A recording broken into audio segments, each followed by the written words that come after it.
Nakakaiyak. Parang sobrang laki ng movie. And sobrang thank you sa Star Cinema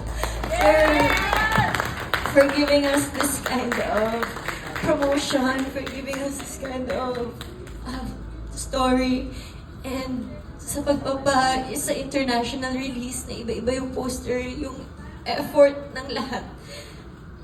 Na-cover. Thank you! Thank you so much. Yung pwede namang isang poster na lang, di ba? Pero iba-iba, bawat bansa. Tapos, yung nakasulat pa na hindi ko naiintindihan kasi siguro naiyak ako. Pero, thank you so much. Thank you. At thank you din sa'yo nangyari to. Tawa yung Thank you, Star Cinema. Salamat. I'm honestly very excited and medyo gulat rin dahil hindi ko in-expect na ganun karaming bansa ilalabas ang pelikula namin. Pero I'm very happy, very proud of Star Cinema. So I'm very happy for Star Cinema and everyone who worked behind the film.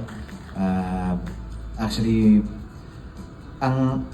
sa akin kasi kapag nakakaisip ako ng pelikulang ginagawa ko, hindi ko naaalala yung performance ko o yung ganda ng cinematography. Naaalala ko lagi ang lahat ng taong nagtatrabaho sa likod ng pelikula.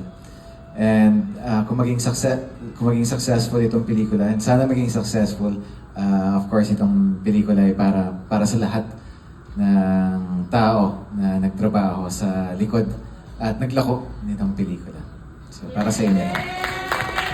You guys worked so hard for this film, kaya deserve nito ang global audience, di ba? Alright, let's invite everybody to catch